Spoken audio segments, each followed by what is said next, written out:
Hello and welcome to my YouTube channel. आज हम अपने इस वीडियो में क्लास 8th का चैप्टर 11 को आगे बढ़ाएंगे, चैलेंजिंग द कास्ट सिस्टम, जो कि हिस्ट्री चैप्टर है। हमने अपने पार्ट 1 में कास्ट सिस्टम के जो रिफॉर्मिंग के लिए जो हमारे ग्रेट रिफॉर्मर्स थे उन्होंने जो वर्क किया, जो वेस्ट में जिन्होंने वर्क किया उनके लिए बात की थी। और आज हम अपने इस वीडियो में जो कास्ट सिस्टम के अगेंस्ट जो मूवमेंट्स चलाए गए थे साउथ इंडिया में, आज हम उसके बारे में बात करेंगे। तो सोशल रिफॉर्म्स जो कि चलाए गए थे, जो मूवमेंट्स चलाए गए थे साउथ इंडिया में, उनके लिए हम बात कर रहे हैं इस वीडियो में। तो फर्स्ट नंबर पर आते हैं साउथ में कांडुकुरी वीरासालिंगम। इनका पूरा नाम राव बहादुर कांडुकुरी वीरासालिंगम पंटुलु है था इनका नाम, जो कि बहुत ही ग्रेट लीडर थे ये। इन्होंने इनके बहुत सारे ऐसे एफ़र्ट्स थे जो कि सोशल रेवोल्यूशन लेकर के आए आंध्र प्रदेश में। एंड इन्होंने तेलुगु जर्नल में एक विवेकावर्धिनी भी शुरू किया था। और एक ऑथर थे, फर्स्ट तेलुगु नॉवल जो था इनका वो राजशेखर चरित्र था। और इनकी राइटिंग के थ्रू इन्होंने बहुत सारे ऐसे एफ़र्ट्स किए जिसके थ्रू इन्होंने कास्ट सिस्टम को डिनाउंस किया, क्रिटिसाइज़ किया और इनकरेज किया इंटरकास्ट मैरिज को। तो इनके राइटिंग के एफ़र्ट्स जो थे वो बहुत जगहों पर नज़र आते हैं। और कांडुकुरी वीरासालिंगम जो थे एक बहुत ही ग्रेट सपोर्टर थे ऑप्रेस्ड सोसाइटी के, जो डाउन ट्रॉडन थे, जो नीचे जिनको दबाया जा रहा था जिन लोगों को। और इनका जो क्रेडिट है वो जाता है ब्रह्म मंदिर बनाने के लिए। 1887 में इन्होंने एक मंदिर बनवाया आंध्र प्रदेश में जिसमें ये जाते थे। एंड उन्होंने एक और स्कूल भी खोला, हीथा करनी स्कूल, जो कि 1908 में इन्होंने खोला। तो इनके बहुत सारे ऐसे ही एफ़र्ट्स थे जो इन्होंने जो डिप्रेस्ड जो कास्ट थी उनके लिए इन्होंने काम किए। नेक्स्ट आता है हमारा श्री नारायण गुरु। अब श्री नारायण गुरु के लिए जो हम कहें तो हम बहुत सारी इनके नाम से ऑर्गेनाइजेशन भी चलती हैं। श्री नारायण गुरु एक बहुत ही लीडिंग लाइट थे रिफॉर्म मूवमेंट के साउथ में। उनका जो जन्म था वो इजावा कास्ट में हुआ था, जो कि एक उस समय पर नीचे कास्ट मानी जाती थी उन दिनों में। और वो डिस्टिंक्शंस के ऐसा वो रिगार्डेड माने जाते थे कि कास्ट जो है वो उस चीज़ को मानते थे। उनका मानना था कि जो कास्ट है, कास्ट के बेस्ड पे जीना एक मीनिंगलेस है। दैट मीन्स जो कास्ट है वो सिर्फ़ और सिर्फ एक मीनिंगलेस है। उन्होंने अपनी पूरी लाइफ को जो लोअर सेक्शन था सोसाइटी का उसको वेलफेयर के लिए, उसकी अपलिफ्टमेंट के लिए उन्होंने अपनी पूरी लाइफ को डिवोटेड कर दिया था श्री नारायण गुरु ने। और उनका मोटो था, गुरु की लाइफ का सिर्फ और सिर्फ एक ही मोटो था। उनका मानना था कि one God and one religion, that means एक ही भगवान है और एक ही धर्म है। बिल्कुल सही बात थी उनकी। और उन्होंने श्री नारायण धर्म परिपालना योगम की भी स्थापना की थी 1903 में, जो कि बाद में इस चीज़ से, बिलीफ से पॉपुलर हो गया था। वन कास्ट वन रिलीजन के नाम से पॉपुलर हो गया था। One cast one religion and one God, that means एक जाति एक धर्म एंड एक ही भगवान के नाम से वो पॉपुलर हो गया था। उन्होंने एक मंदिर भी, कई सारे उन्होंने मंदिर भी इस्टेब्लिश करवाए जिसमें किसी भी भगवान की कोई इमेज नहीं थी, ना ही किसी देवी देवता की कोई इमेज उसमें रखी जाती थी। उनका जो फर्स्ट टेम्पल था जो उन्होंने इस्टेब्लिश करवाया था वो एक स्टोन था। वो सिर्फ और सिर्फ एक आइडल के इंस्टेड ऑफ एन आइडल उसको प्लेस किया गया था। तो उनके बहुत सारे ऐसे एफ़र्ट्स थे जो उन्होंने लोगों को ये चीज़ समझाने में किया, जिन्होंने कि जो भगवान है वो एक है, कास्ट एक है और रिलीजन भी एक है, क्योंकि हम सभी भगवान के बनाए हुए हैं। नेक्स्ट आता है हमारा ईवी रामास्वामी नायकर या पेरियार। तो ईवी रामास्वामी नायकर जो थे और पेरियार जो थे, ये इनको ऐसा बोला जाता था, ये भी एक one of those who devoted their lives to the cause of low caste people. ये भी उन्हीं में से एक थे जिन्होंने अपनी लाइफ को लो कास्ट के लोगों के लिए डिवोटेड कर दी थी अपनी लाइफ इन्होंने। और वो बहुत ही एक उस टाइम पे एक आउटस्पोकन क्रिटिक थे हिंदू स्क्रिप्चर के। वो कहते थे कि ये जो टेक्स्ट हैं, हमारे जो टेक्स्ट हैं ये ब्राह्मणों की अथॉरिटी में है। ये सिर्फ़ और सिर्फ लो कास्ट के ऊपर ही बनाए गए हैं। दैट मीन्स उनके हित के लिए कोई बातें नहीं है, उनका ऐसा मानना था। और वो कन्विंस करते थे इस चीज़ को कि जो लोअर क्लासेस हैं had no fight for their dignity, कि उन्होंने कोई अपने लिए, अपनी डिग्निटी के लिए कोई लड़ाई नहीं की है। और उन्होंने एक सेल्फ़ रिस्पेक्ट मूवमेंट भी चलाया, एक ऑर्गेनाइजेशन बनाई उन्होंने दलित्स के बेनिफिट्स के लिए। और जो ये सेल्फ़ रिस्पेक्ट जो मूवमेंट थी और जो उन्होंने एक ऑर्गेनाइजेशन चलाई, ये जो ऑर्गेनाइजेशन थी इसमें जो लो कास्ट के लोग थे उनके लिए रिज़र्वेशन के लिए लड़ी है कि गवर्नमेंट जॉब में उनके लिए रिज़र्वेशन होनी चाहिए, ऐसा उनका मानना था।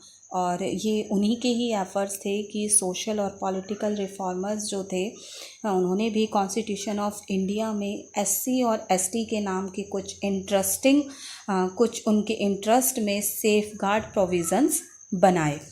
आगे नेक्स्ट आते हैं हमारे गांधी जी, जो कि लीडर, आगे बारी आती है हमारे leader at the national level. और महात्मा गांधी जी हमारे नेशनल लेवल के ही लीडर थे। 20th सेंचुरी में उन्होंने अपनी आवाज़ उठाई, जो कि कास्ट प्रेजुडिस जो चल रहा था उनके लिए उन्होंने आवाज़ उठाई। उन्होंने एक स्ट्रॉन्गेस्ट वॉइस उन्होंने उठाई महात्मा गांधी जी ने।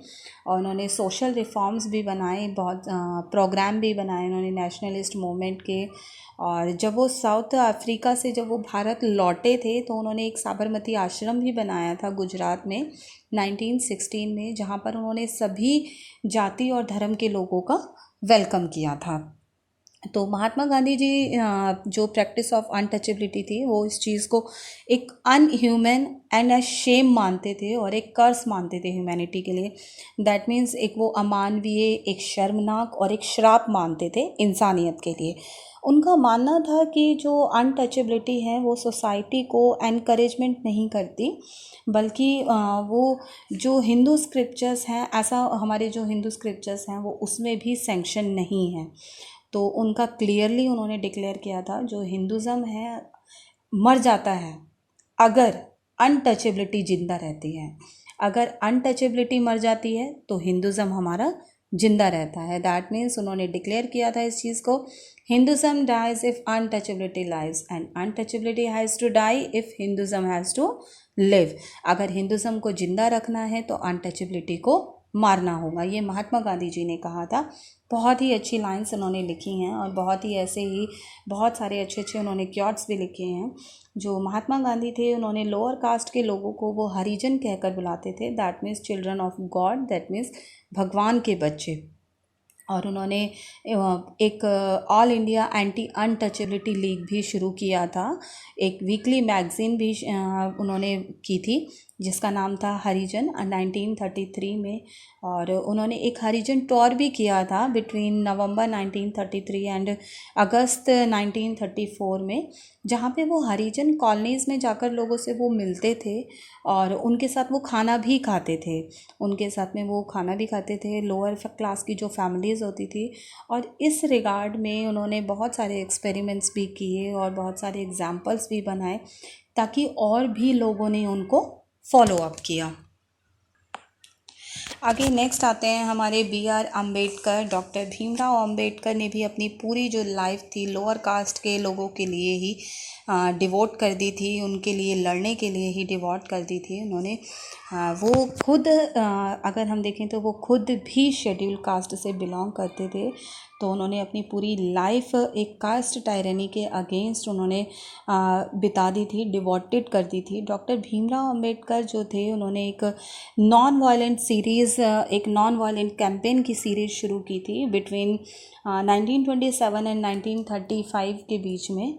और उन्होंने कुछ right to of the lowly ones to enter school and temples, ये कुछ इस तरह की चीज़ें भी शुरू करी। इन सब चीज़ों पर भी उन्होंने दबाव डाला कि ताकि जो लोअर कास्ट के लोग हैं वो स्कूल्स में जा सकें, जो पब्लिक स्कूल हैं, पब्लिक टेम्पल्स हैं, पब्लिक वेल हैं या पब्लिक जो भी वाटर के लिए जो वेल्स और टैंक्स हैं उनको भी वो यूज़ कर सकें। और उन्होंने जो सोशल डिसेबिलिटीज़ हैं उनको ख़त्म करने के लिए बहुत सारे प्रयास किए। उन्होंने इस चीज़ के लिए ज़ोर डाला कि विदाउट एनी डिस्क्रिमिनेशन हमारे जो कंट्री है उसमें लोग रहने चाहिए, और ये जो अनटचेबिलिटी है उसको ख़त्म होना चाहिए, कि जो सेंचुरीज से, जो सदियों से लोग इस चीज़ को झेलते आ रहे हैं, लोग सफ़र कर रहे हैं इसकी वजह से, क्योंकि अनटचेबिलिटी की वजह से ही जो लोअर कास्ट के जो लोग थे वो बहुत ज़्यादा सफ़र कर रहे थे। एंड 1927 में उन्होंने एक टेम्पल एंट्री मूवमेंट शुरू किया, जिसमें मेहर कास्ट जो थी वो उनके जो फॉलोअर्स थे उन्होंने पार्टिसिपेट भी किया, और जो ब्राह्मण प्रेस्ट थे उनको बाहर निकाला गया कि जब और वो कि भाई जब दलित जब पानी लेने जाएंगे तो वो टेम्पल से भी ले सकते हैं। तो उनका जो एम था वो ये था कि उन्होंने इस तरह के जो मोमेंट्स है वो बहुत चलाए उन्होंने, और जो डिप्रेस्ड कास्ट थी सोसाइटी वो उनको एक बनाना चाहते थे। वो चाहते थे कि जो सभी लोग हैं वो बिना किसी कास्ट, बिना किसी रिलीजन के, डिस्क्रिमिनेशन के, डिस्टिंक्शन के रहें। और उन्होंने एक पेपर भी पब्लिश किया, caste in India, their mechanism, genesis and development. He also started a weekly called Mook Nayak. उन्होंने एक और भी एक वीकली स्टार्ट किया था, वीकली पेपर, जिसका नाम था Mook Nayak, that means leader of the silent, जो कि बॉम्बे में किया गया था शुरू। और इसका जो मेन वो था, पर्पस जो था वो ये था कि ऑर्थोडॉक्स हिंदू के बिलीव्स पर अटैक करना था।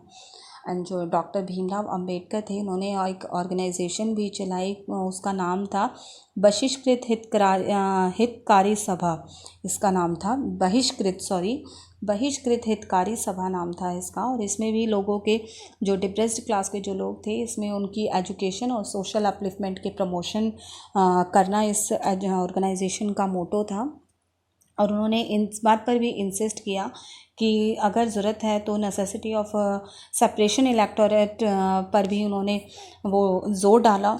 एंड उनका एक इशू था कि जो डिफरेंस है महात्मा गांधी के साथ में, उनके थोड़े से डिफरेंस थे, और जो अदर कांग्रेस लीडर थे उनके साथ में अल्टीमेटली एग्रीमेंट जो था वो 1932 में जाकर के पहुंचा था, जो कि पूना एक्ट के नाम से जाना गया।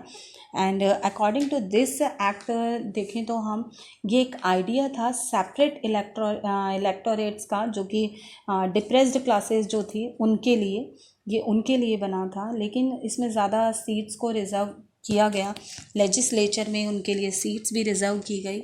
और ये उन्हीं के एफ़र्ट्स थे कि as the chairman of the drafting committee of the constituent assembly उन्होंने एक राइटफुल प्लेस बनाया लोगों के लिए, डिप्रेस्ड क्लास के लोगों के लिए एक रिस्पेक्टेबल पोजीशन भी दी, जो कि आज भी हम देखते हैं लेजिस्लेटिव असेंबली में भी हमारे जो लोअर कास्ट के जो लोग हैं, शेड्यूल कास्ट के, शेड्यूल ट्राइब से, सभी के लिए रिजर्व्ड सीट्स उनके लिए अवेलेबल हैं।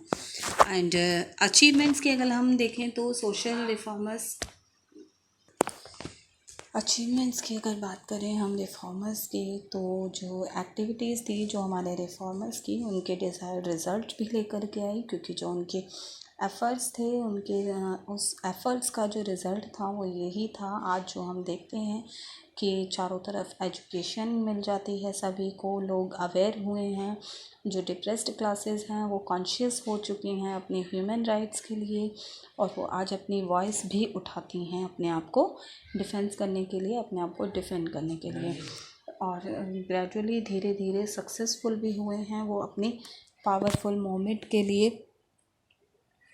और उसमें जो कुछ हमारे बहुत सारे ऐसे सस्टेन एफर्ट थे, जो कॉन्स्टिट्यूशन ऑफ इंडिया में कुछ हमारे अबॉलिशन ऑफ अनटचेबिलिटी के लिए कुछ आर्टिकल्स भी प्रोवाइड किए गए, और जो हमारा कॉन्स्टिट्यूशन है अगर हम देखें तो फर्दर फॉरबिड्स करता है वो किसी भी तरीके का रिस्ट्रिक्शन अगर कोई करता है, अनटचेबिलिटी को फॉलो करता है, चाहे वो पब्लिक वेल्स पर हो, टैंक्स हो, बाथिंग घाट्स हो, या एक्सेस टू शॉप हो, restaurant, help, hotels, places of public entertainment, तो किसी भी तरीके का रिस्ट्रिक्शन को फॉरबिड करता है हमारा कॉन्स्टिट्यूशन, रिस्ट्रिक्शन को मना करता है। और एक और हमारा जो डायरेक्टिव प्रिंसिपल है वो भी इस चीज़ को डायरेक्ट करता है कि एजुकेशनल एंड इकोनॉमिक इंटरेस्ट जो है वीकर सेक्शन का, उनके लिए भी वो हमारे उनके लिए भी प्रमोट की जाती है।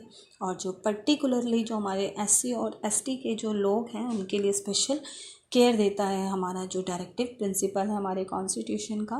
हालांकि जो स्ट्रगल है हमारे जो इविल्स के अगेंस्ट, कास्ट सिस्टम के अगेंस्ट, वो अभी भी बचा हुआ है और ये जो टास्क है ये ऐसे ही चलता रहेगा, स्पेशली इन रूरल एरियाज़ में।